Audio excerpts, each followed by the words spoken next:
Hi, Faisal. Hello. Very welcome. Thank you. I'm very pleased to have this conversation with you. It's always a great pleasure to exchange with you on different topics. You are an author, professor of history at the University of Oxford. So to start the discussion, I think that you represent a sort of scholar that is really, you have lived in many countries. You are the sort of migrant yourself. So between you were raised in Africa, but you have you have different cultures. And I would like in the beginning that you talk about your itinerary between different countries, between different cultures, and also disciplines that after that led you to be a historian. Yes, well, thank you, Reda. Always a pleasure to speak with you. In a way, there's nothing very exceptional about my background. It is shared with many millions of people, and it has become the norm rather than the exception, this moving around. So I am from a migrant Indian trading community, and therefore was born in East Africa. My family was based on the island of Zanzibar, which is an ancient port city, part of a very large trading network across the Indian Ocean and beyond. And so I was brought up in East Africa, and eventually my family moved to Canada sometime after the independence of the East African countries, when national movements there were becoming increasingly majoritarian in racial terms. And the Indian trading classes were rightly or wrongly being seen as exploiters, often using exactly the same language as that which characterized anti-Semitism in Europe. So it's quite interesting, the globalization and the movement not only of individuals and people, but of these conceptual forms of prejudice, like anti-Semitism, which came from Europe to characterize populations outside. In any case, I ended up in Canada, where I went to high school and college, and then I went to do my graduate study in the United States at the University of Chicago. I worked in the US for a while, and I eventually ended up in England. So that is my trajectory. And England, of course, is the place from which the dispersal of populations such as that to which my family belonged had been made possible. So it's not accidental that I should return to Britain, since apart from my American stay, all my travels and itinerary, as you put it, has been within the ex-British Empire, within the British Commonwealth. Again, a perfectly familiar thing. So new and not so new, because all I ended up doing was traversing the paths that had limbed the extent of the British Empire. And so here I am today at the center of the old empire. No, it's very interesting to see that in your own personal itinerary, you already experimented different states of related to minority, to perceived the dominant minority, or the migrant, also the migrant category. So in your books, you are working on these categories of caste, of class, of the Muslimness, and so on. And it's interesting that to see that you are also living what you are describing, but in terms of also dominant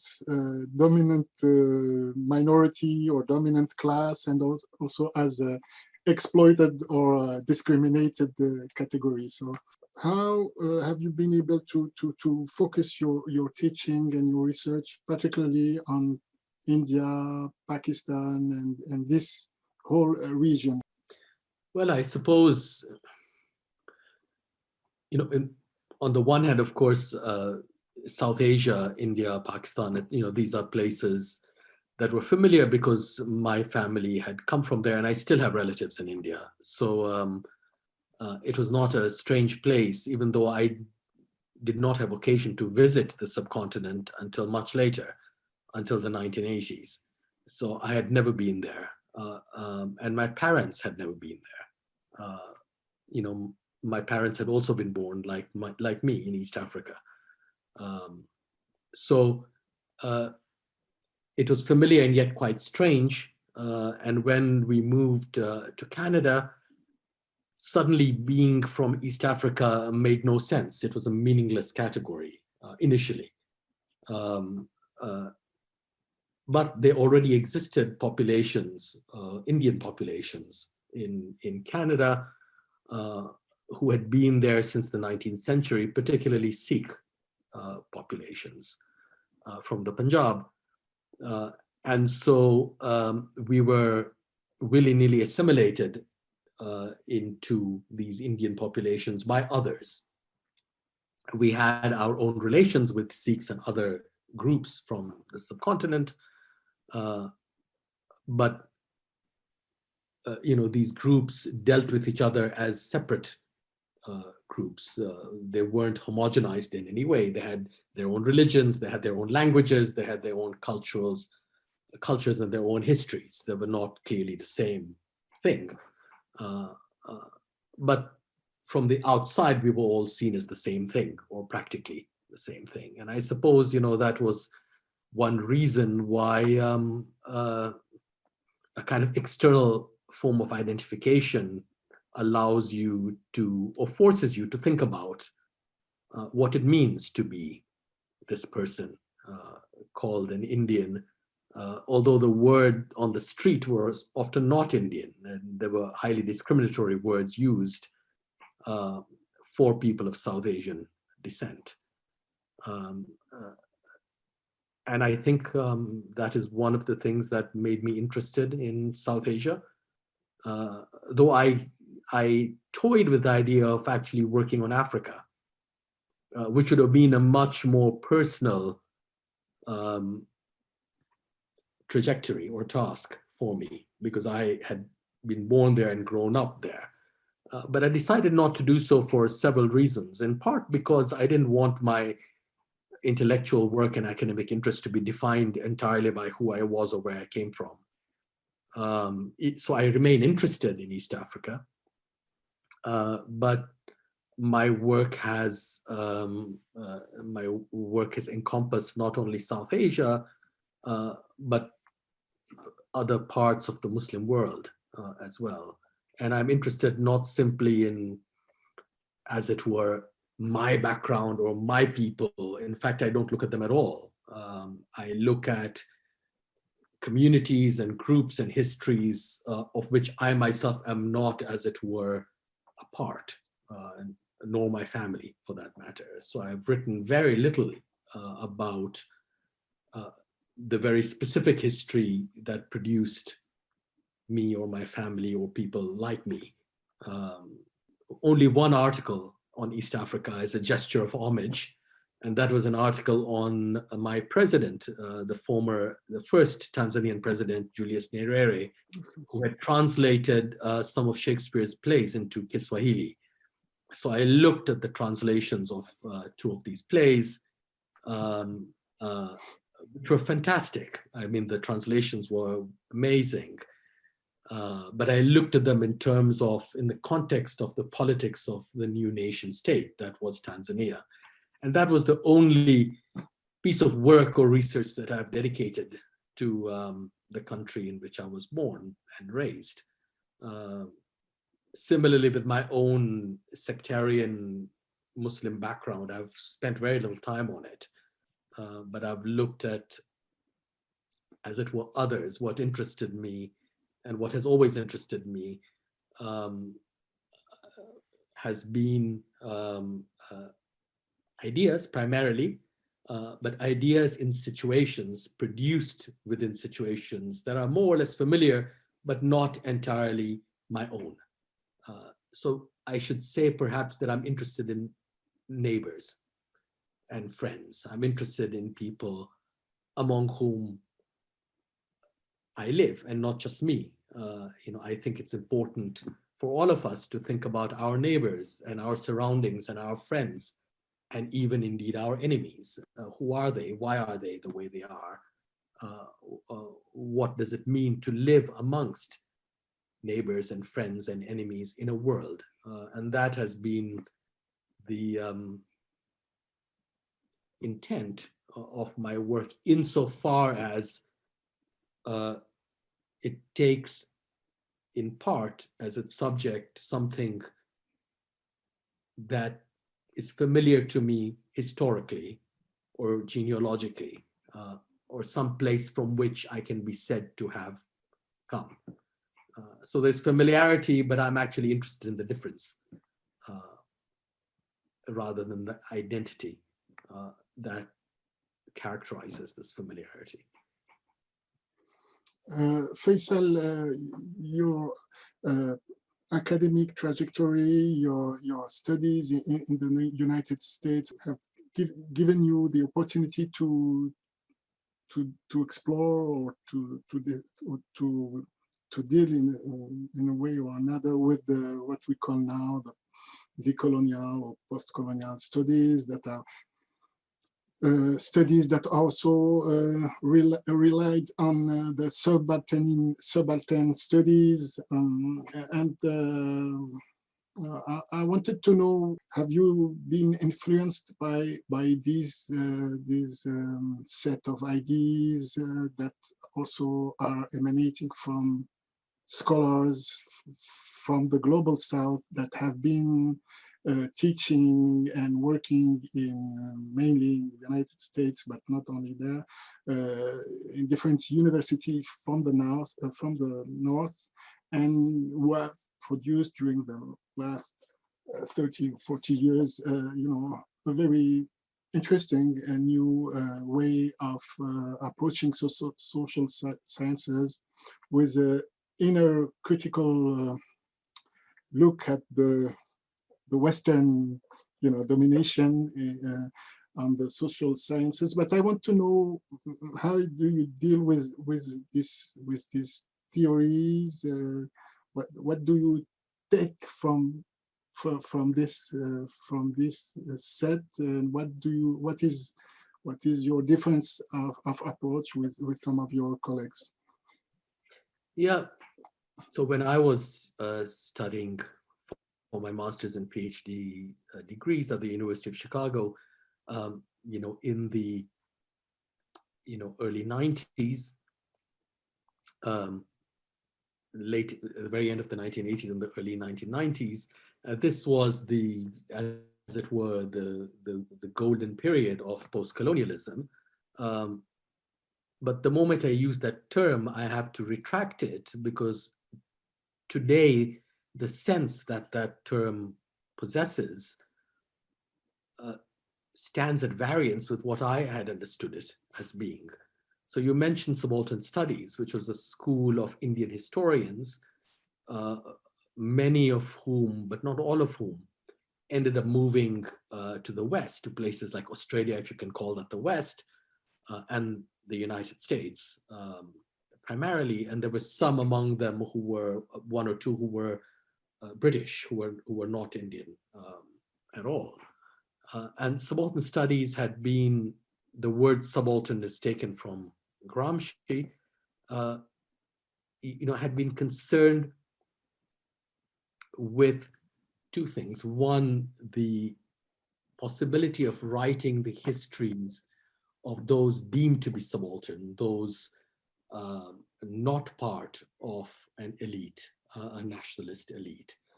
So subaltern studies, which did not initially call itself post-colonial, was, in my view, a school of thought which dealt with the empire indirectly. Its main focus was the post-colonial nation state. Its main focus was nationalism. Its main target of critique was nationalism. And that focus seems to have been lost in our own day, when we tend to think about post-colonialism as being, as it were, a repetition of anti-colonial nationalism, as if it took the imperial state as its primary target. And this was, to my view, not the case at all. The nation state was seen to have inherited and even augmented or intensified some of the violence that characterized European imperial states. But it was clear that what posed itself as a problem to these scholars was the failure or the insufficiency of the nation state. But perhaps these are not the right words, because notions such as failure and insufficiency themselves characterize, as it were, imperial or orientalist forms of understanding non-European peoples, that they are somehow always marked by a lack, by an absence, by an insufficiency. They're never quite modern. They're never quite civilized enough. So these are the wrong words to use, probably. Now, what fascinated me about this school of thought was not so much its attempt to look at the histories and consciousness of, say, peasant populations or tribal populations who had become the victims of the nation state and its logic of development, so much as the incredible variety of sources that they brought to the scholarly table. So when you look at the essays in the Subaltern Studies, the journal that they edited, they were remarkable not only for their theoretical rigor, so they engage primarily with European and American high theory, if you will, which was really quite unlike older forms of Indian historiography. But they also brought to the table source materials which were previously unknown not because people didn't know they existed, but because they had not yet become part of historical study. So poetry in vernacular languages, novels, eventually cinema, other forms of culture. And this really revolutionized a whole way of writing history, which had until then been focused on the state and its bureaucratic character, and took as its evidence documents produced by the state, very often colonial documents. So, historians would make a regular pilgrimage as if they were going to Mecca or Benares. They would go to the British Library in London and look at all the documents that had been collected there. And that was how you did Indian history. Those documents were not necessarily all in English. They could be documents in Indian languages that had been collected by the British. But those were the documents that you had to look at. And what subaltern studies did, and what therefore post-colonialism did, was to completely break free of this constraint. They continue to use these documents, of course, and to this day, if you go to the British Library, you will see famous subaltern studies historians sitting there looking at the colonial documents. So it's not like they refused to consult them, but they really broadened the palette of material that could be looked at, and looked at in very distinctive ways. So they broke out of an older historical carapace in these ways in terms of what counted as evidence, but also conceptually by reading, very often actually French thought, whether it was the work of Michel Foucault or of Jacques Derrida. So it could be historical, it could be philosophical, and weaving that into their own research. And that's what made it such an exciting field. Today, post-colonialism is subjected to criticisms of many kinds, and that's as it should be. It is a finished project in many ways. Subaltern studies certainly has come to an end. It has very deliberately and self-consciously, as it were, abolished itself. It no longer exists. And the same might, I suppose, be said for post-colonialism, except it's now been generalized into a kind of catch-all term that in countries like France, as you know better than I, has become a kind of term of abuse.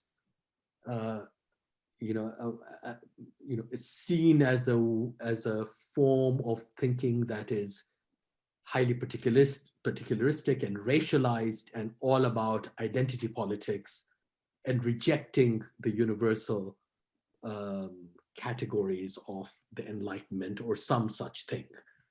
These are all mythical ways of dealing with, and entirely unreal ways of dealing with post-colonialism.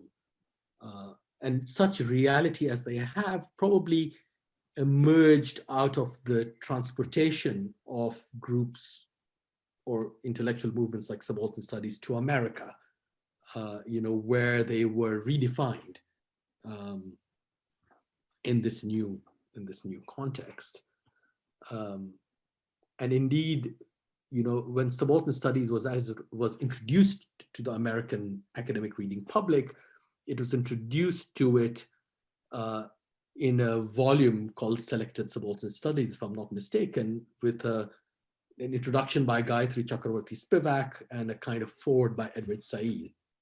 And so it came, as it were, with a knife already stuck in its back, because Gayatri Spivak had criticized subaltern studies, the very emphasis of subaltern studies, which was the recovery of the subaltern voice, which she thought was an impossible desire, and a highly violent desire at the same time, while Edward Said had, as it were, assimilated it to a more general or generalized struggle against Orientalism, which is, of course, the title of his own very famous book from 1979. And the subaltern studies historians often lent themselves to this new reading of their own work. As it were, they became famous, or they became part of a broader intellectual debate and even a political struggle that was quite different from what subaltern studies had meant in India itself, before it was ascribed to Orientalism or recruited into a never-ending struggle against the consequences of colonialism. What was lost there was the nation state as its target of critique, which is really quite fascinating. It's extraordinary that this has happened. That so today in parts of the European continent, when you say post-colonialism, people don't even think that the target, the critical target, and the object of analysis is in fact the anti-colonial nation state. It is not the empire itself. Yeah, your response is very dense and rich, but I have several remarks to make concerning what I appreciate is that you acknowledge that what these the subaltern studies and the post-colonialist studies brought to the intellectual scene. I think it's important to value what you saw as a new historical material provided to researchers. Also, what seems to me important to focus is that, for instance, you mentioned that also these studies also were encouraging connections with other studies, with the French studies, because what is very, very instructive now, it's that in France now today, these studies are rejected, perceived as partial, non-scientific, etc. But when you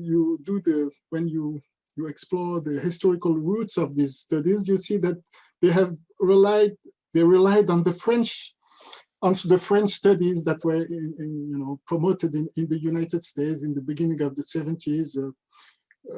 Foucault, Michel Foucault, Jacques Derrida, because there's a lot of deconstruction processes through these studies, Derrida and many others. So it is interesting to see that the French social scientists contributed to these studies, but today these studies are perceived as a sort of academic enemy. And what I think it's important also to mention is that for you, you are not like some other people that I know that are teaching in very famous universities in Europe and elsewhere.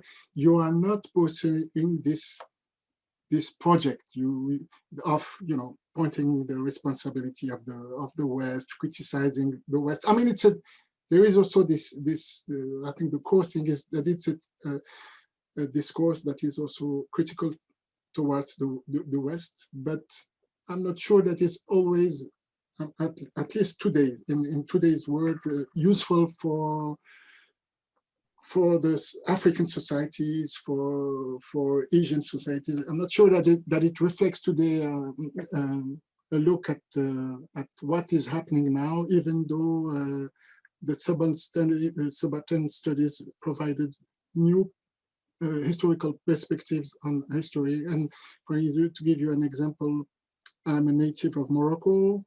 Morocco is a great country with a historical depth, that is fantastic.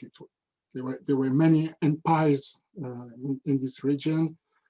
Well, the history is very well documented, but it's always histories of states, of kings, of dynasties, but we have no idea of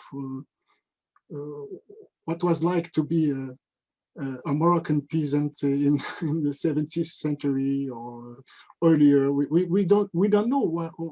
I mean, the population, for instance, in the case of Morocco, is somehow perceived as a subaltern, category in terms of historiography, in terms of official history. So I think it's very important to say that these theories have brought new perspectives, but it is also important to say that this project itself is historically contextualized, and this project now are finished. So my next question would be, then what kind of social sciences do we need now in order to reflect the importance of locality, the importance of nations, of southern perspectives, but the importance also of a global perspective as well. So where should we look to in order to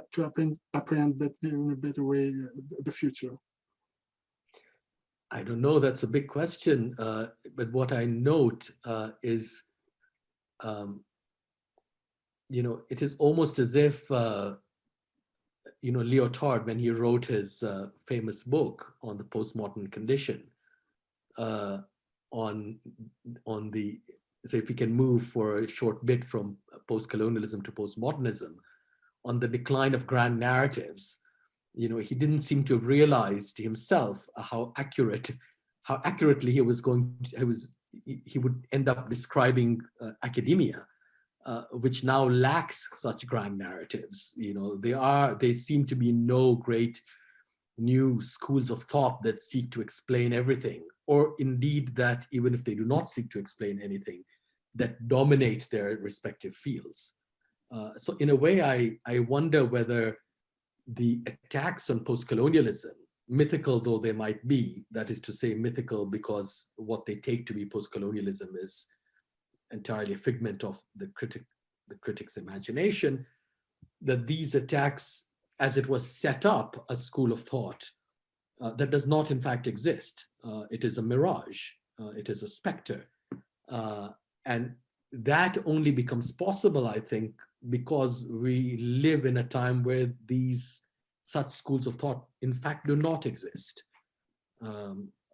neither on one side nor on the other.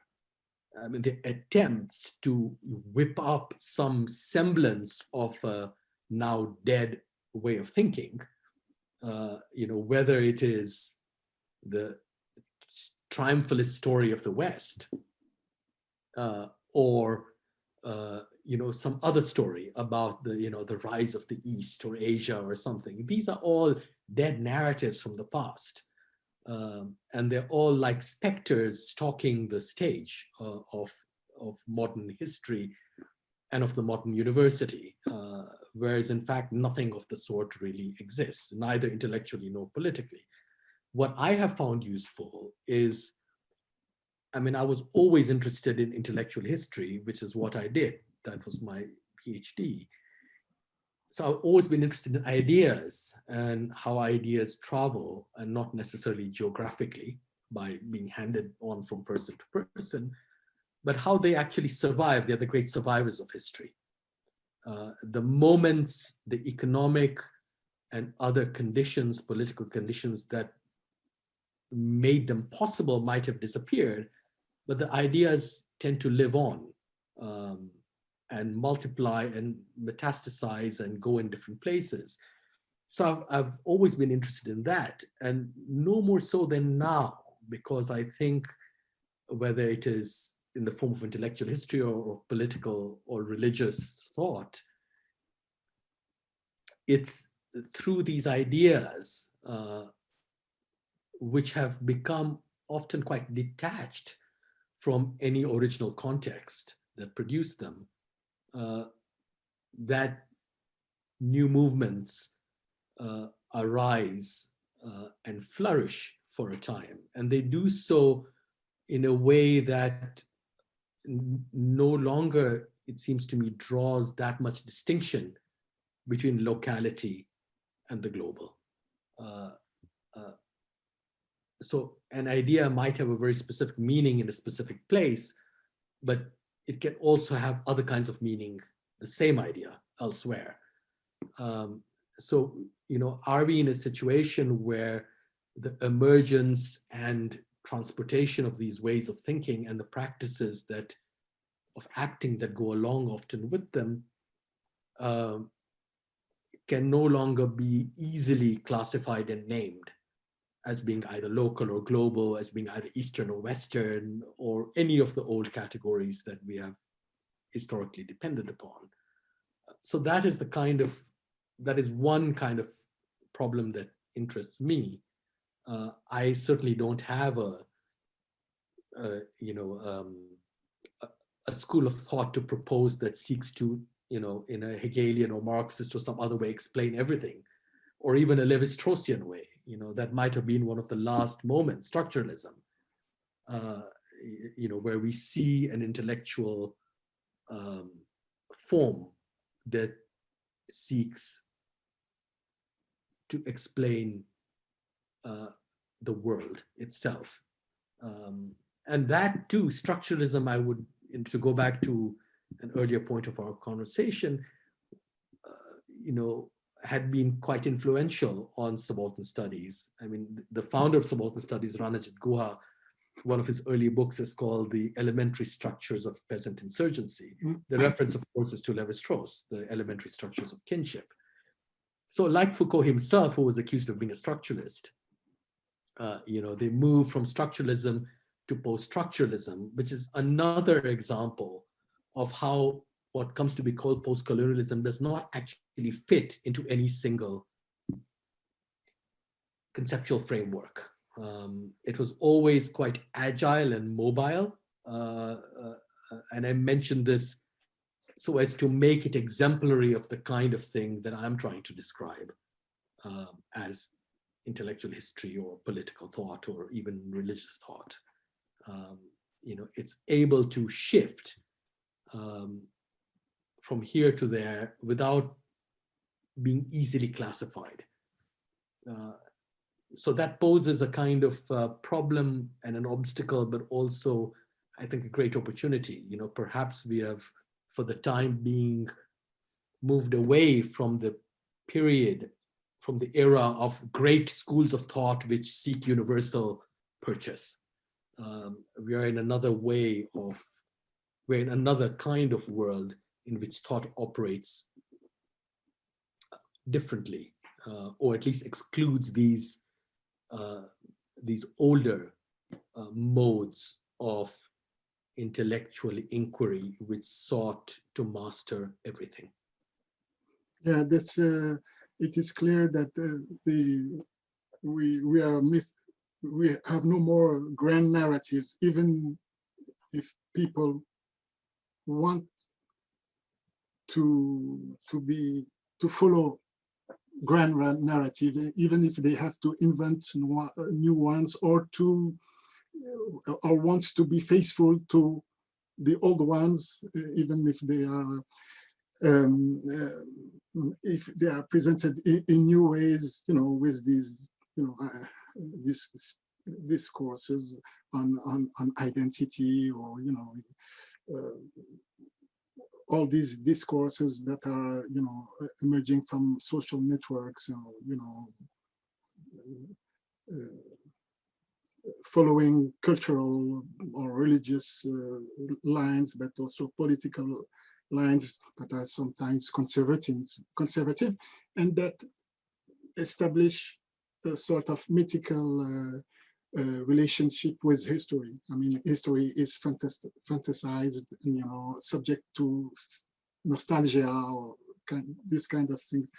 You read the role of the structuralists in the formation of the subaltern theories, but what I found out during my own researches is that structural anthropology itself borrowed from the hard sciences, this notion of structuralism, Levi-Strauss, empty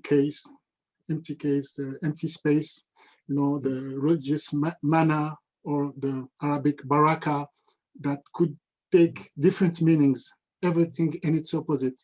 Well, if you search a little bit on the history of sciences, you will find that it's a mathematical thing, and the invention of the zero, as Indian innovation, Arab Indian innovation, the invention, and the zero as a space that is very useful, and zero is infinite or of vacuity, So it's very interesting to see that there is always relations between different ideas, between culture, even if you want to specify a particular school of thought, whether in the Western world or in the Asian world, you see that these links are, always there, and this shows or see in a certain manner that what is the difficulty today is dealing with the plurality, with the complexity, and the grand narrative are unable to deal with complexity, even the grand religious narratives. And what seems to me very interesting in my own work on sociology, anthropology of religions, I see that the monotheistic religions are relatively intolerant towards diversity or complexity or multiplicity. Meanwhile, polytheist religions, animism, and this kind of heterodox religious conceptions are far more at ease with complexity, with multiplicity. So maybe we need a little bit of this kind of spirit in today's world, where at the same time we have an explosion of knowledge. It's also, we are living the golden time of science and knowledge. I mean, we have a profusion of sciences, of theories, of knowledge, and it's an element of, you know, it's a fantastic opportunity, but we are not equipped mentally to deal with multiplicity. So I think, yeah, perhaps we should be more modest in the way to approach these our world. That the challenge is to deal with this plurality and also to not give up the quest for universality also, huh? Because sometimes we go towards plurality, but we stop. We are giving up the idea of universality. So this is the tension that we have to deal with. You wrote I read several papers from you, but I have read in detail one book from you, Muslim Zion, Pakistan as a Political ID. And this book impressed me in many ways, very rich. And I wanted to, because this idea of Muslim Zion is quite provocative, and I wanted to discuss with you this idea, how you have reached the point to define this notion of Muslim Zion, because even Muslims can be very skeptical about this way of naming things, because we mentioned the problem of naming things. But I think that heuristically it can provide an explanation of what is happening today. But first of all, what do you mean by this notion of Muslim Zion, and what is its continuation in today's world? Yeah, you know, the title, I mean, I thought it sounded like a nice provocative title, which would inspire people to look at the book in more detail. But what seems to have happened, especially in countries like Pakistan, is that, you know, people just look at the title and are, you know, they take what they understand to be the title as being the argument of the book itself. So rather than serving as an invitation to the book, it actually, in some ways, even prevents people from opening the book, which was not my point at all. So what people tend to think is that I'm drawing a parallel, that the book is about, you know, pointing out a parallel history between the emergence of Pakistan and the emergence of Israel as states defined for minority populations, minority religious populations from two subcontinents, the European subcontinent, if you will, Western Europe, and in the initial instance, and the Indian subcontinent for Muslims. You know, that there's a huge migration and a huge transformation in which a minority becomes a majority. Well, there's something to that, in the sense that Israel and Pakistan did emerge within a year of each other, and the creation of Pakistan on the basis of, if you will, not religion, but a religious minority population, became the, as it were, legal precedent justifying the creation of Israel at the United Nations. So there are these kinds of links, but that was not, in fact, my argument. These were just very nice coincidental links. And there are other links of that sort, which other scholars have written about, how the figure of the minority was represented in Western Europe after a certain point by Jews. Jews as the quintessential religious minority spread across Europe with no majority population anywhere. What are we to do with this kind of minority? Unlike Catholics and Protestants, who might be minorities in some countries but were majorities in others, the Jews were the quintessential minority. They were only a minority. And this idea of a minority was to some degree transposed in colonial times upon other groups in other parts of the world, including Muslims in India. So there is a sort of contextual history that links European Jews with Indian Muslims and the establishment of Israel with that of Pakistan. But that was not, in fact, the argument of my book, which is why it's called Muslim Zion and not Muslim Zionism. So Zion is, as it were, a Christian recension of a Jewish trope. And what I argue in my book is that you can look at the establishment of New World states in the Americas, for instance, as these forms of, if you will, Zion, the making of a new kind of Zion, or the achievement of a new kind of Zion. So this sort of biblical trope gets mobilized politically through Christianity, not through Judaism, and is dispersed throughout the world in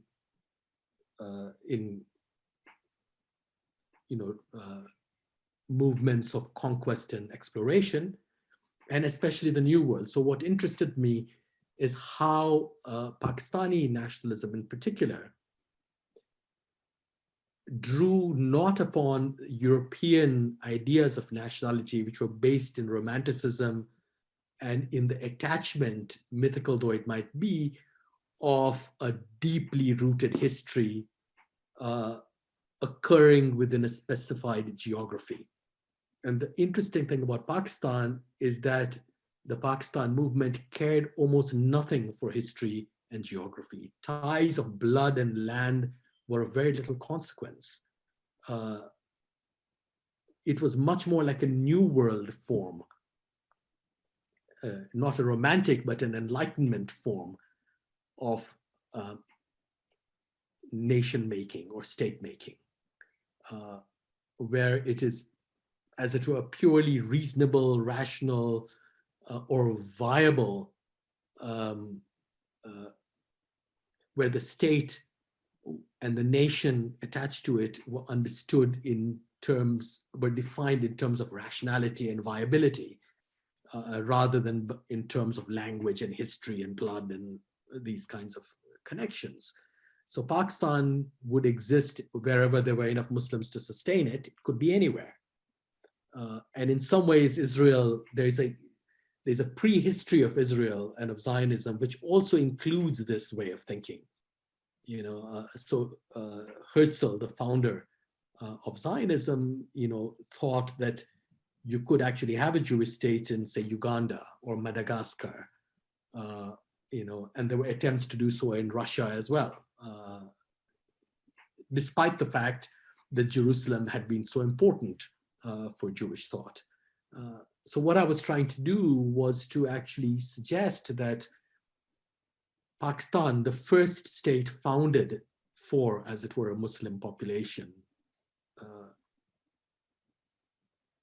and a minority population at that, should be placed within a model of nation making or state making that is not European and that is not romantic, but that draws upon ideas from the Enlightenment, and that is much more like New World forms of state making, that depends upon ideas of mobility, movement, rationality, and viability, and therefore about being freed from the shackles and the bonds of belonging, of blood, and of history, not of returning to them, which is the way in which we normally think about nationalism in a romantic form. That would have been Indian nationalism, as it were. You know, the inheritance of a historic homeland to which its citizens or subjects are tied by long histories of memory and blood and belonging. Whereas for Pakistan, it could happen anywhere. And it was not dependent upon a language of long memory and history. On the contrary, it was dominated by ideas of making something anew, of starting something absolutely new, of a kind of future orientation. And that is why, like a number of New World countries, Pakistan was also founded in two separate pieces. You know, land and historical memory just could not play a role there. You know, it was, as you know, founded with a Western wing, what is today Pakistan, and an Eastern wing, what is today Bangladesh, separated by 1,000 miles of India. What kind of nation state is this? Exactly. But you see this happening in the United States, you know, where Hawaii and Puerto Rico and Alaska, which are separated from the body of the United States, the main part of it, are still part of this, this new state. Imperial states also work in this way, dispersed in different parts, in the way that Algeria was understood as being part of France, but of course was not geographically part of France. It was separated by the Mediterranean. So there are all these ways in which it became, you know, it becomes possible to think the nation anew. And that was really what my title was referring to. Indeed, the reference was the historical genealogy dealt not only with the Americas and with the United States of America in particular, but also with the return to the old world of this, if you will, Enlightenment vision of politics through the creation of Liberia as a state for ex-slaves from America, from the United States. So, you know, here you have, again, a racialized minority who it is imagined will roil the history of the United States as a nation, and therefore need to be displaced, both for their own good, these ex-slave populations, but also for the good of the white citizens of the United States. And so they need a state of their own. And lo and behold, they return to Africa.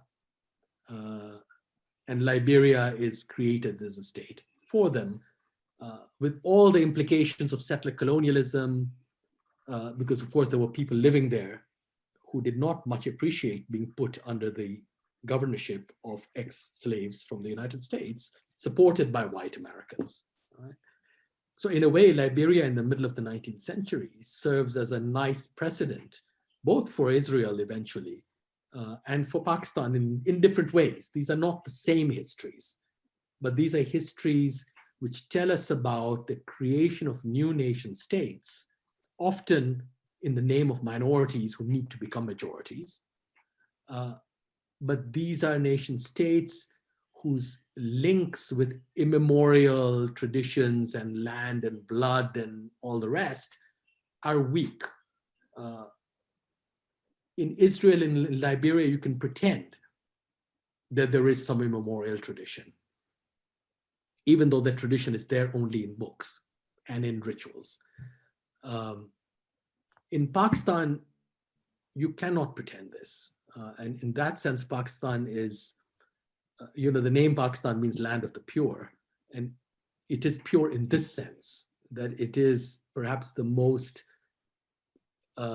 apart from the United States itself, the most important example of an Enlightenment state, ironically, created out of nothing for a population that could be moved about with no connection to a rhetoric or a nationalism based on blood and soil and immemorial traditions and all the rest. It was made for the future, just like the United States was made for the future. It was not made in the name of the past. So these are a number of the themes which, for me, were encapsulated by this name, Muslim Zion. And now, sadly, among a number of people, these themes have been neglected, so that my references to the Americas and to Liberia and all the rest have been set aside, and only the comparison with Israel is brought to the fore over and over again, even though that was not my point. That is certainly part of the story, but it is not the whole part of the story. And there is no parallel history between Pakistan and Israel in that sense. The history I was interested in was a global history, the history of the making of an Enlightenment state. What does it look like? Where does it come into being? And so Pakistan, and to some degree Israel, are part of this international history. They're not exceptions, is what I was trying to say.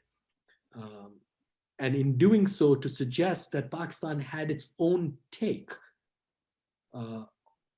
on the story of the nation state. It was not simply a miniaturized version of India. It was not simply India's alternative. Its history was not simply a regional history. It was a global history. So that, anyway, was the ambition of the book. And there are other things in there as well, which do not entirely fit the story, because there are specificities to the story of Pakistan also. Not everything about it can be identified as, within the story of the making of an Enlightenment state, and what that might mean. But that project certainly forms the carapace of my narrative. And in particular, through the figure of Muhammad Ali Jinnah, the founder of Pakistan, who was so explicit in his references to this way of thinking. He thought what he was doing was, for the first time in the history of the world, making real and fulfilling a social contract, creating a state, indeed two states, India and Pakistan, through a social contract of the kind that European thinkers, from Thomas Hobbes to Jean-Jacques Rousseau, had only imagined in theory.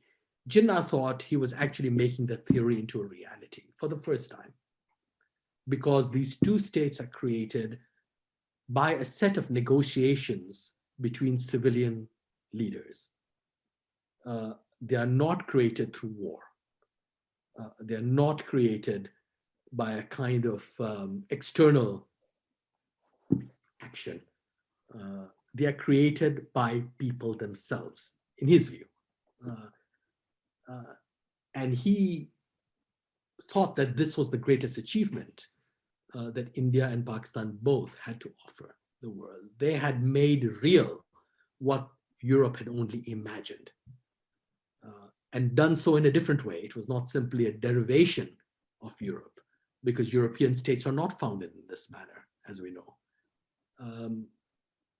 So I thought this book would explore these ways of thinking and the politics they gave rise to, in addition to focusing on more specific matters having to do with the meaning of Islam, the future of Islam as a cultural and political force, and such questions which continue to be questions for us today globally.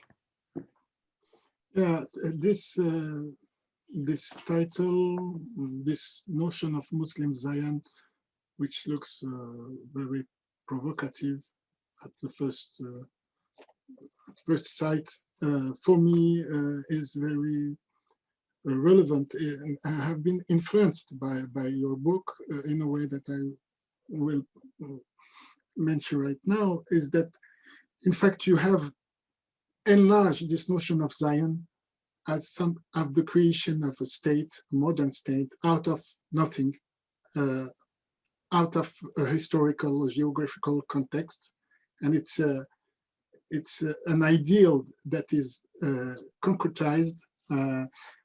It's a new form of state, a secular state. We will come back later to this in a moment, to this notion of secular regarding Pakistan, but one or two other countries in the region. But it's a new form of state, and for me it was very indicative of what is happening, what happened during the last 40 years with the emergent, the advent of what we may call the Islamic revival, the political expression of Islamism, if you want, or the Muslim Brotherhood. And I mean, this idea that Islam could be a project, a social political project for today's world. And for me, it may be also a second level of provocative thinking, but this notion of Muslim Zion may describe what this messianic quest for an Islamic state. An Islamic, you have worked on jihad, on Islam militancy, etc. But this idea of an Islamic state out of nothing, it could be located in Iraq or in Afghanistan or in the Sahel. It is not so much important. What is important is to have this ideal maintained and concretized somewhere. And even this somewhere could be in the cyberspace. It could be a digital ummah and a digital Islamic state. But I think it's a danger for the Muslim activists to I mean, this idea can be dangerous. But to be honest, the comparison with Zion is really relevant. And we do not forget that the creation of Israel, before Israel, of the national Jewish state, was immediately accompanied with the encouragement of an Arab state in today's Saudi Arabia region. So the focus to create a national state with Jerusalem somewhere as a capital, and another one with Mecca as a sort of capital, already is very ambivalent, because those states should normally be secular, but they are relying on religious belonging.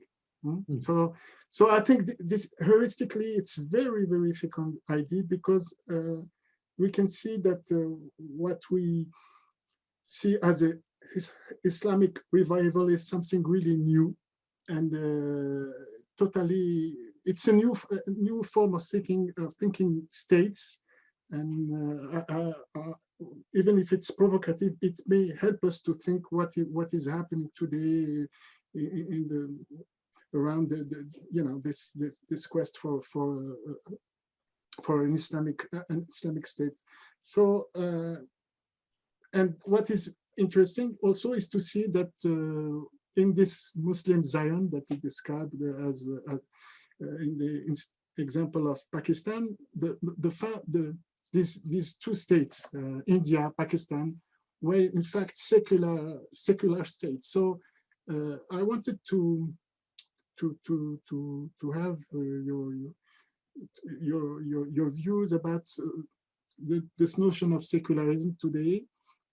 But from a non-European perspective, because Europeans are very centered around their own historical experience. But it is important to see, for instance, in the case of Muslim societies from Africa or from Asia, that, well, states the states after the political independence were secular. So I wanted to hear you about this, the secularization that took place in India, in Pakistan, maybe also in Turkey, the evolution during the last 40, 50 years, and what can be learned from these 2 or 3 countries? Yeah, no, I mean, it's a big question, but, I suppose I would start by saying that, unlike in countries like France or even Turkey for that matter, the Ottoman Empire is a different story, and we can come to that. But if you look at the nation states of France and Turkey, and there are other European countries one can look at profitably, the debate about secularism in South Asia, for instance, is rarely about the relationship between the state on the one hand and a church or some kind of religious community on the other. In part because there is no single great religious body. First of all, there are no church. I mean, obviously there are churches in countries like India and Pakistan, but they are among the most minor, demographically speaking, communities in the country. So neither Hinduism nor Islam is organized, of course, institutionally in terms of church-like forms. So unlike in Europe, there is no institution to be dealt with its authoritative expounders and heads. You cannot sign a concordat as the Catholic Church can sign with countries, because there's no one to sign such a document with. That's for one thing. The other thing is there are many more religious groups in these countries. So the problem is not that of defining the relationship between the state and religion on the one hand, and those who are without religion on the other, but the problem poses itself in this manner. How is it possible for different religious groups to live together on the one hand and be treated equally by the state on the other? So in a way, secularism is conceived in South Asia in social terms, not in political or in state-like terms. The state is only meant to treat all religious groups equally. It is not meant to, and historically, there has been very little emphasis placed on defining the line that separates the state from religion. Officials of the state can engage with religious groups in all kinds of ways. The problem is not the engagement. The problem is that if they engage with one religious group in such a manner, they must do the same for other religious groups. So the problem is the equal treatment of different religions and of people who belong to no religion. The problem is not phrased in terms of the relationship between the state on the one hand and society or religion or church on the other. So I think that's a crucial distinction to make, which is why secularism in countries like India and to some degree Pakistan and Bangladesh as well is spoken of very often as a kind of, in its social aspect within society. It doesn't necessarily even reference the state or the role of the state. The role of the state is simply to treat everyone equally. There are no lines drawn as to whether a state official can go to a church or a temple or a mosque. The implication being that if the president or prime minister goes to a temple or a mosque or a church, he or she must do so to other religious sites as well. They cannot discriminate between religions. So to belabor the point, it's a fundamentally different context in which the term secularism comes to play a role. And it's what the Indian political philosopher Rajiv Bhargava calls the principal distance. So that the state, on the one hand, secularism gets to be the name for the mutual and equal relations between people belonging to different religious groups. Right? On the other hand, it serves to define the relationship between the state and different religious groups, a relationship that is premised upon the equal treatment of different religious groups. So in both cases, it is the equality of religions that is the issue. It is not really the relationship between the state and religion. And that is because of the religious plurality of South Asia, which was not true of Europe, of many European countries, until immigration became important for them. And even then, immigrants belonging to non-Christian faiths do not account for that greater percentage of any European country's population. Nevertheless, they seem to cause a crisis in their very presence seems to imply a crisis in the idea of the secular that has defined those states. And what I wonder is whether, despite all its manifold problems, the way in which secularism has been conceptualized outside Europe, say in South Asia, in irredeemably pluralistic terms, whether that's actually a better way of thinking about it than the old European model of church and state, which makes no sense any longer in countries which are religiously plural. The laws of secularism, as they were formulated in countries like France, were formulated at a time when there was very little religious plurality. It was simply the church and the state, the Catholic Church, basically, and the state, in which everyone was actually born a Catholic, whether they were from the state or from the church. This has never been the case in South Asia, and it is increasingly not the case in Europe either. So, this is the context of secularism in countries like India, Pakistan, and Bangladesh. Now, interestingly, in India,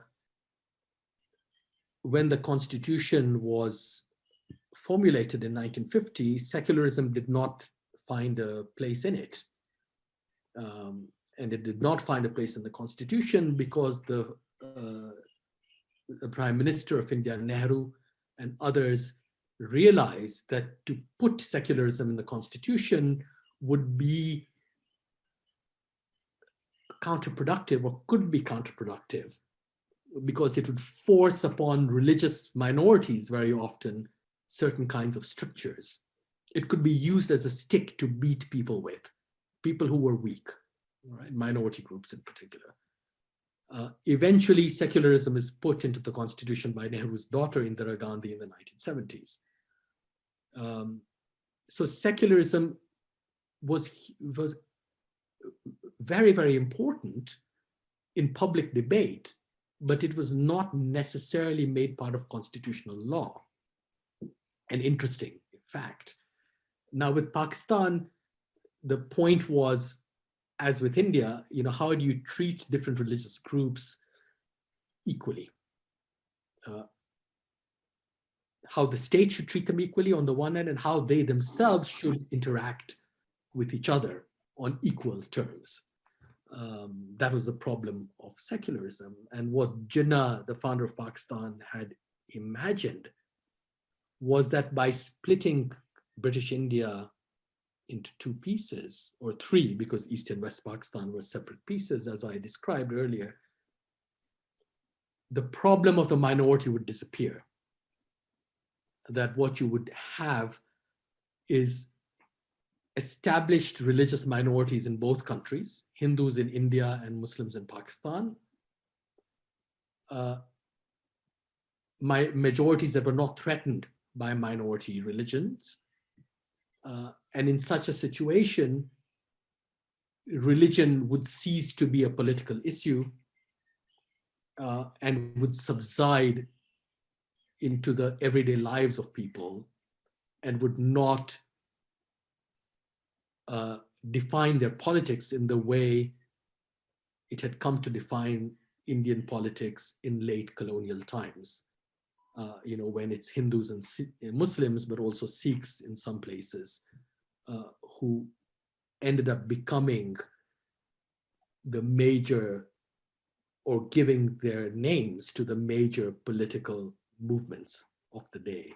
So it is precisely because Jinnah thought this was a problem that he understood partition as being its solution. How do you get rid of the absolute dominance of religious categories in political life? Well, by actually separating them out in some way. And he had a very naive understanding, it seems to me, or a very idealistic, to put it more positively, understanding of history. He often used to say that the problem of Hindu-Muslim conflict, but this is interesting, was a problem not of their alienation from each other, but of the fact that they were too close to each other, they were too intimate with each other. That hatred can only come from a situation of intimacy. This idea that you're being betrayed by the other can only emerge if you think this other person is in fact your brother. You're being betrayed. You can only be betrayed by your own brother or your friend. You can't be betrayed by a stranger, right? So what Jinnah thought was that Hindus and Muslims are so intertwined historically and in all kinds of other ways that their relationship had become toxic, like the relationship of two brothers. And he often used to say that just as he, as a lawyer, had very often to divide up the inheritance of two brothers who had come to blows once the father had died, so too he would divide the Hindus and Muslims in order to turn brothers into friends. So once the paternal inheritance is divided, the fighting brothers can become friends. So you move away from the intimacy which is toxic and which only results in feelings of betrayal, to friendship which is voluntary and which allows you to work together. So it's an interesting way of thinking, but as I said, I think it is fairly naive. And it certainly did not work in the sense that Jinnah meant it to work. That the separation of Hindus and Muslims into neighboring countries, each with its own religious majority, did not solve the problem of religious conflict in either country. It internationalized the problem, because now Hindu-Muslim conflict happened across international lines, but it also domesticated it by making the minority group in either country into a target. But it was certainly an interesting conception, and I have no idea whether it ever had a chance of succeeding. Perhaps had partition occurred and been managed in such a way as to prevent the devastating violence that resulted from it, which Jinnah had not expected, which no one had expected. Had that violence not occurred, perhaps his idea would have had a chance. I don't know. But in either case, what I'm suggesting is that there is a prehistory of the idea of secularism, which has to do with the idea of plurality, which takes religious plurality as its basis and its context, and for which the equal treatment and the equality of religions, of different religious groups, is the issue, not the relationship between the state and religion. And that the partition of India and the creation of Pakistan was meant to solve the problem of religious conflict, the conflict between religions, not the power of religion over the state, or the relationship of the state to religion. So it's a history that, as you can see, is related to European debates about secularism, but also quite different. also quite distinct and unique. And in this way, you know, South Asia offers us another narrative of the secular and its problems as well as its opportunities. Whereas, you know, Turkey is much more like France and other European countries in the way in which it has been informed by secularism as a category. Yeah, it's very instructive to have such a historical approach because we tend to see secularism or secularization. I prefer this term because for me it's a more process than a state of things, as something that distinguishes states from spiritual or religious matters, but in these examples we might see things differently when we can see that secularization is a sort of universal process that defines the relationship between a religion or religions with an S plural with the state, but according to different historical pattern. For example, in France, we tend to think that, well, the French laicity is a kind of neutrality, but in reality, French secularism, it reflects the dominance of one religion, the Catholic Church. And in fact, when we see the French public holidays, all are, you know, Catholic holidays. So we can see clearly that the French laicity is directly connected to its religious past. And we have other examples, such as the former USSR, where atheism was a kind of state religion, or even in China, where the secularization is a little bit against the religious currents. Meanwhile, in the case of South Asia, you tend to see that secularization happens as a way to deal with religious pluralism. So it's very, very interesting to see these differences, to see that there is not a university of definition or perception of this notion. In your book on Pakistan, you mentioned an idea that I found also very, very interesting. You mentioned the idea that the Muslim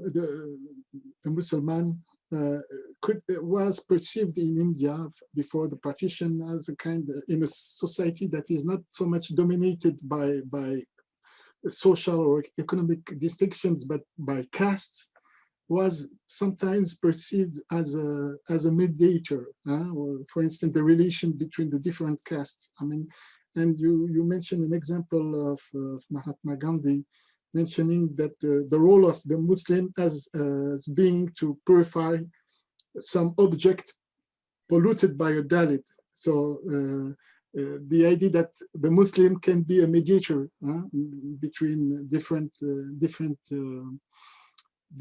categories of population that are, you know, in a very hierarchical, we have, sorry to say that, but it's clearly the case in the system of castes. I found that this system also in the Saharan countries. I was extremely surprised to see until now the importance of in the mental representation, the importance of castes. And for me, well, the idea that the Muslims, that the Muslim agent or the Muslim individual could be actor, could be perceived as a sort of mediator, I find it very interesting because, for instance, in the case of the Saharan countries, I did a research on radicalization and violent extremism, and the jihadist groups are perceived there as forces that are that are threatening citizenship. But when you see in detail, more in detail, in some Sahelian region that citizenship could not happen within the system of caste, you can see that these new forms of what are called Islamic revival, political Islam, jihadists, etc., these groups tend to, on the contrary, accelerate, encourage the notion of citizenship, equality between all individuals, and rejecting all kind of social barrier, cultural barriers and impediments. So I wanted, to know more about this idea of mediator and how it could be also generalized or enlarged to describe the role of Islam, as a political actor. Since the end of the Cold War, Islam is presented as a metaphysical enemy of the West, and it's a structural antagonism. I mean, it's useful to have this kind of metaphysical enemy within the international global order. So, how do you see Islam, or Islam as a category, or the Muslim as a mediator in the 21st century? Yeah, that's, I mean, as far as caste is concerned, of course, Muslims can serve as mediators, but they also often have their own castes as well. And so they can, at one and the same time, fall into caste identities, but also exist outside them, which Hindus cannot do in this particular sense. And indeed, the role of the mediator historically has occasioned great anxiety, because if one Hindu caste can interact with another, as it were, only through the mediation of the Muslim, that means that Hindus are split up. They are no longer to be conceived of as a majority. And so you can see that this kind of religious conflict, which emerged probably around the middle of the 19th century, has embedded at its very center these very modern European terms like majority and minority, which are demographic terms, obviously, that come to characterize these groups only after the operations of census taking by the colonial state. And these are, of course, terms that belong to potential and actual nation states. Majorities and minorities don't have much meaning outside the nation state, unless it is in non-political ways. When you're talking about, since we're speaking at the time of pandemic, who has been infected, how many have been infected and how many not, and who belongs to those populations and who does not. But in general, in terms of political identities, majorities and minorities, of course, are both part of democratic politics on the one hand and nation state politics on the other, because they can name ethnic groups or religious groups, but also political groups, which are meant to be temporary. So a democratic majority today might be a minority tomorrow. And the problem in South Asia was always, and this is how Jinnah described it, that the religious majority and minority would end up constituting the political majority and minority, which meant that rather than, as in a democracy, you have majorities and minorities changing depending on different interests and different contexts, they would remain permanent. And this was the problem. So the partition of India was meant to separate out the religious from the political and allow for the changing of majorities and minorities according to electoral politics. So, but in the meantime, from the 19th century, this idea of a majority and a minority had been deeply embedded within the religious sensibility of Hindus and Muslims and other groups. So that today people routinely describe themselves as majority or minority in these countries. And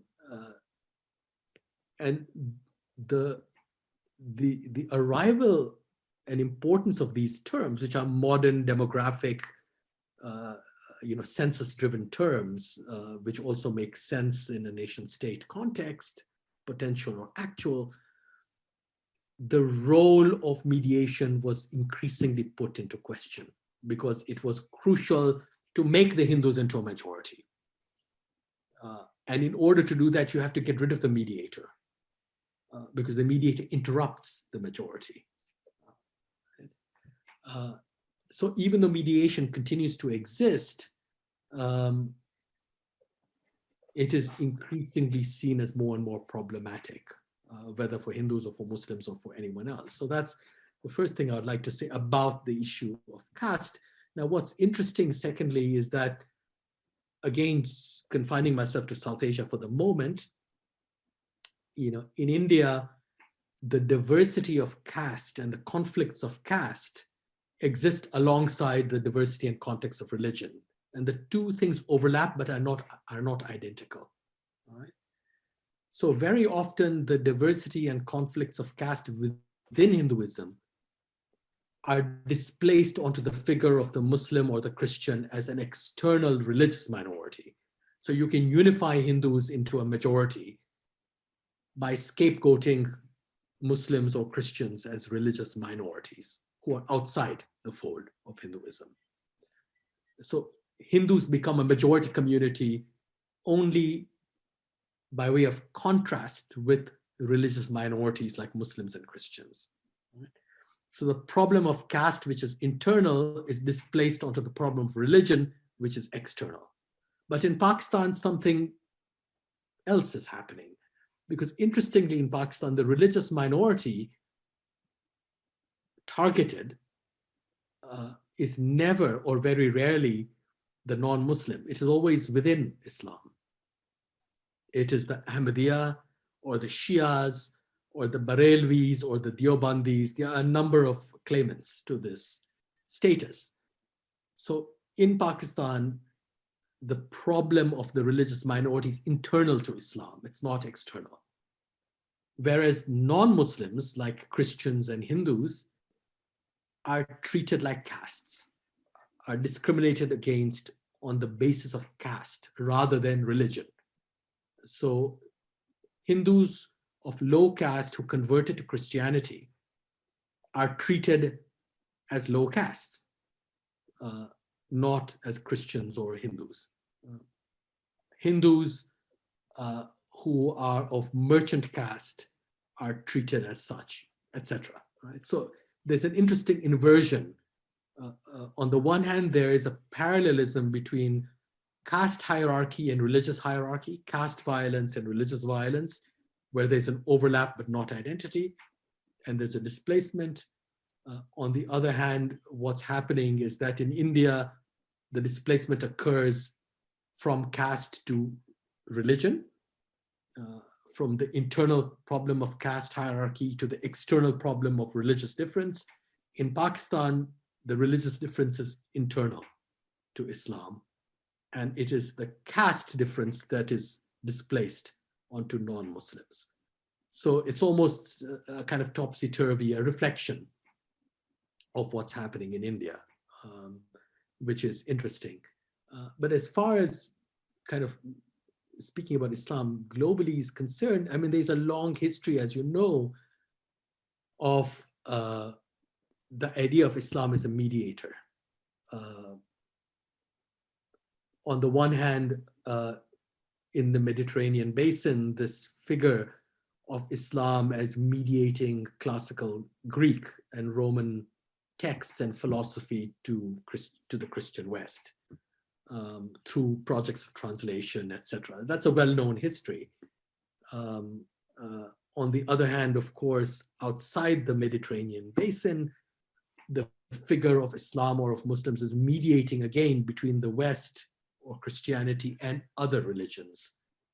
Because Muslims and Islam are interesting historically before the period of imperialism, because they were, if I'm not mistaken, the only religious group that connected the others to each other. That if you were in Christian Europe, you had to go through Islam and through the world of Islam to get to Hinduism and Buddhism and Zoroastrianism, and the reverse. That the figure of Islam and of the Muslim world was an inevitable figure of mediation, both in a positive sense, as with the translation projects and all, but also in a negative sense, because just as I've described for India, the mediator can also be a problematic figure, because the mediator is one who is seen as interrupting your direct relationship with the other. So if you want a direct relationship between the Hindu and the Christian, or India and the West, you need to get rid of Islam.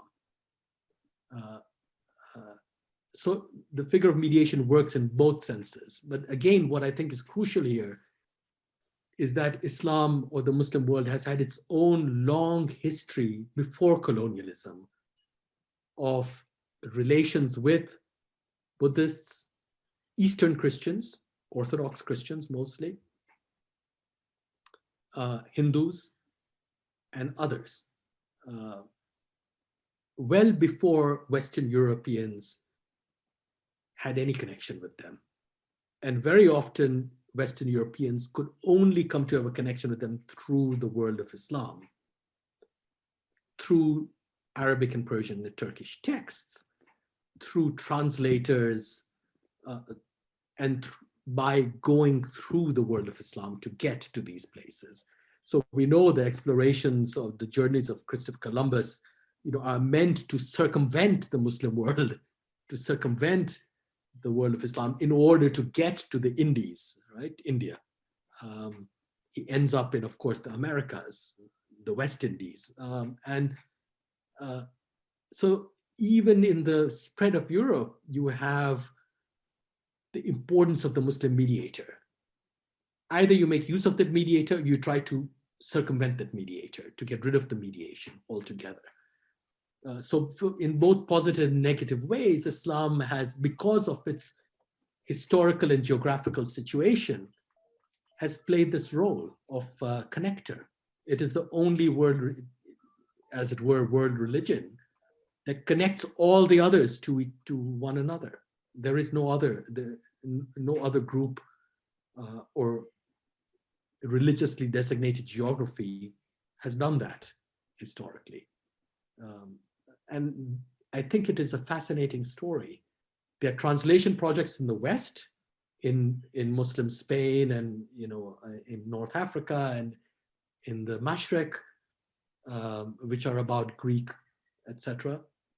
And there are translation projects in the East, where Sanskrit texts or Western texts of Zoroastrianism are translated into Persian and Arabic. So on both sides of the Islamic world, you have similar forms of intellectual and religious and political mediation, to say nothing of economic mediation going on. And the question is that mediation to be valued, or is it to be rejected? The last topic that I wanted to discuss with you today was about around the figure of an intellectual, Mohammed Iqbal. We have both worked on Mohammed Iqbal, and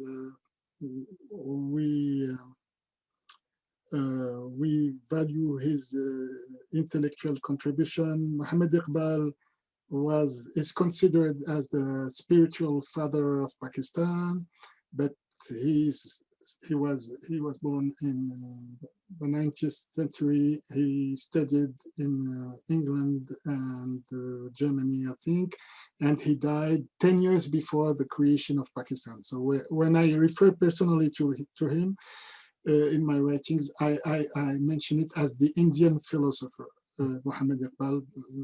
But what is very interesting with this figure, he's a great poet, شاعر الشرق.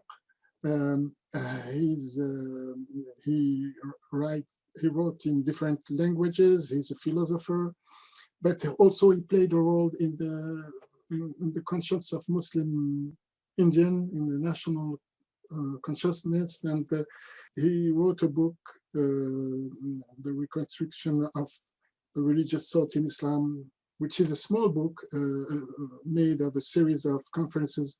But with this book only, he was already considered as the most important philosopher of Islam for the past century. So what, according to you, what is relevant in the project of Muhammad Iqbal, the philosophical project? Because what is very interesting with him is that he's someone who's oriented towards the future. And so I wanted to know what are the ideas that, according to you, could be followed for us in the 21st century. His attempt to reconcile Islam and modernity, comparing philosophy of Islam with philosophy of sciences, and all these kind of approaches. So what is the relevance of this of the philosophical work of Muhammad Iqbal today? Well, again, another big question, which you are, perhaps better able to answer than I am, but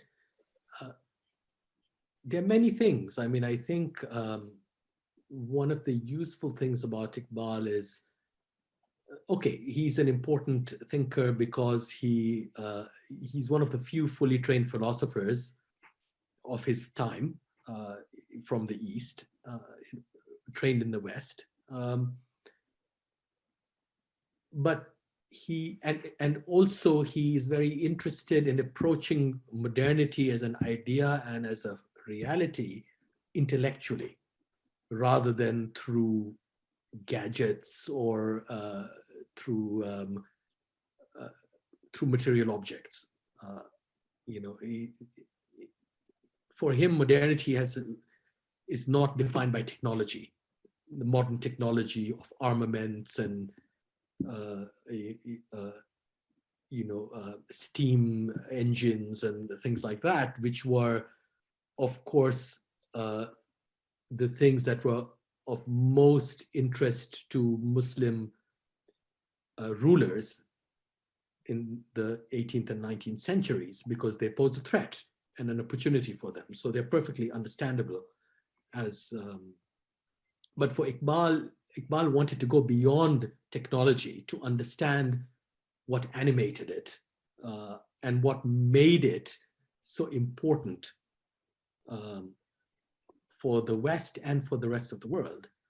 And like his contemporary Gandhi, he tied technology, of course, to industrial capitalism, and industrial capitalism to violence of a very deep kind. And he saw the West and Christianity in particular as being the first victim of this violence. That modernity, the kind of modern person produced in a world defined by industrial capitalism and its technology, a technology that went on to conquer large parts of the world, the rest of the world, that form of modernity was not only harmful for the sovereignty and freedom of non-European peoples, its first victim was in fact Europe itself, according to Iqbal, like Gandhi. And Iqbal in his poetry describes very vividly how the the stature, the physical stature and glory of banks have eclipsed the glory of churches in Europe, for instance. Right? So the new world of capital and technology and conquest, represented by modernity, was one that had to destroy all European ideals first, and in particular Christian ideals, before it went on to destroy those of other people. So the task of decolonization was the task, first of all, of saving not, it was not anti-European in that sense. It was meant to save Europe itself from itself. It was meant to save Christianity itself. So in this sense, Islam or Hinduism for Gandhi and the forms of anti-imperialism that they championed were not anti-European. They were inclusive, they were not exclusive. And they were dedicated to understanding modernity in a critical way and not simply to refusing it and returning to some kind of past. So Iqbal was very clear, and much more than Gandhi, he has a tragic sense of the modern, right? That this is not something you can, as it were, turn away easily. You have to go through it in some fashion. But what do you do with it? How do you go through it? How do you understand it for what it is? And he brings to bear on the question of modernity. He makes it both an intellectual and an existential question, which is why for Iqbal, the task of modern Islam, but this is not only the task of Islam, it could be of it could be of Hinduism, of Buddhism, and indeed of non-religious ideas as well, was to produce new kinds of individuals. And he used the term khudi, selfhood. For him, you needed to produce a new kind of person who was capable of understanding and grappling with the modern as a problem that faces us all. And so his philosophy is about making or remaking the individual,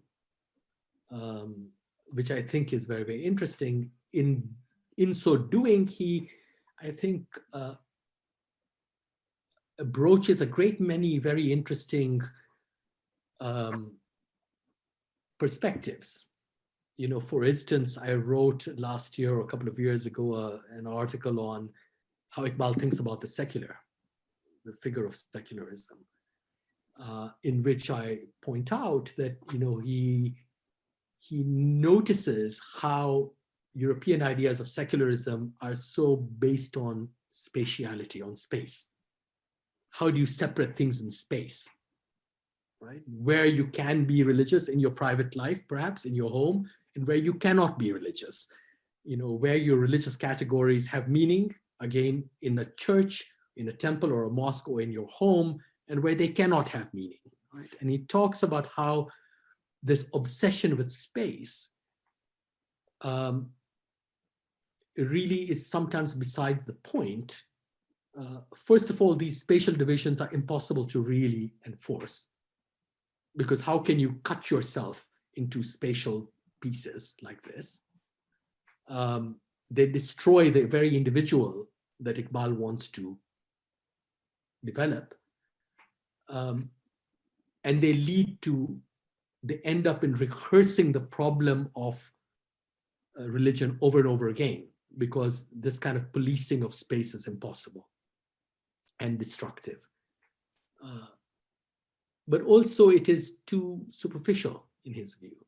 So he experiments with thinking about the secular in temporal terms, in terms of time rather than space.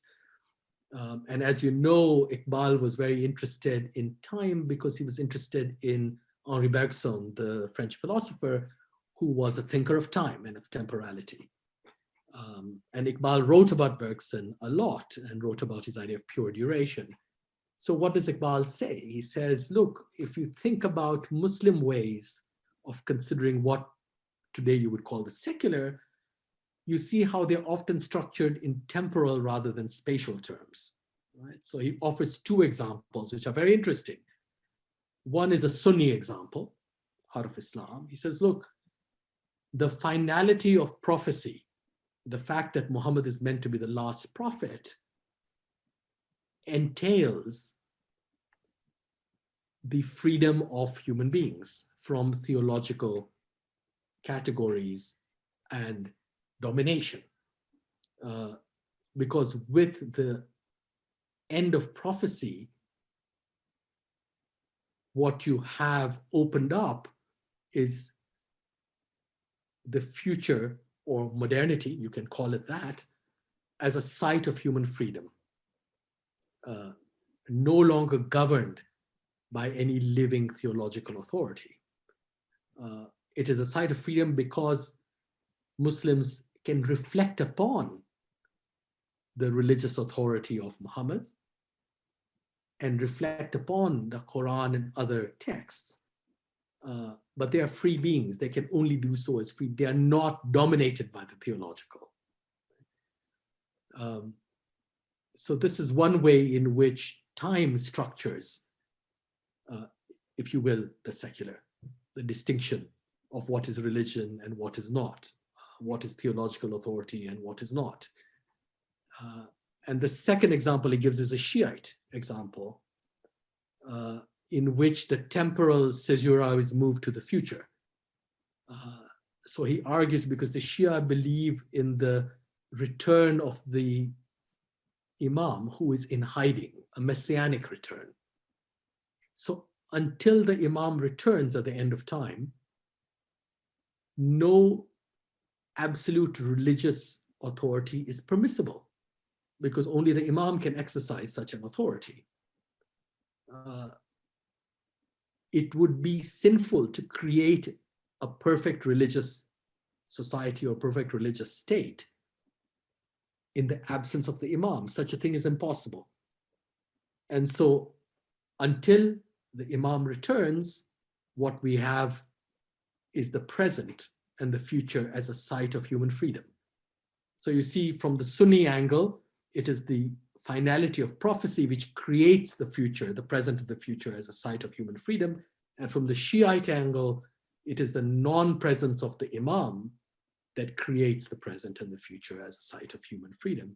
And so he offers this as a kind of experimental suggestion, as a way of thinking through tradition about what you could call secularism. How do you distinguish between what is governed by religious authority and what is not? Where freedom can be located and where it is not. And he starts off with this spatial model of Christian European thought, and he moves to what he describes as an Islamic model, which is based not on space but on time, and which does not have to exclude the theological in order to work. So now he doesn't elaborate this into any, juridical way of thinking about the issue. That is not his aim. But it's a very, in my view, interesting experiment, because it allows us a new perspective onto the debate over secularism in the Christian West, and at the same time offers us another way of thinking about the distinction between religion and non-religion, authority and freedom. And for him, of course, philosophy, like poetry, was a site, inevitably the site of human freedom. He would have liked politics to be a site of freedom as well, which it was not in his time, because he lived in colonial times. He was a colonized subject. And so he focused, while the political world was not yet available to him, he focused on philosophy and poetry as sites of human freedom, which were important precisely because they allowed for the making or the remaking of the individual, of the new individual, that Iqbal's career was dedicated to. Yeah, this fascinating insights show also that Iqbal's warning about on the dangers of industrial capitalism is more than ever important in a period where there is also an acceleration of time. Anyway, Faisal Devji, thank you very much for this pleasant, instructive, and creative conversation. Thank you. Always a pleasure to speak with you, Reda.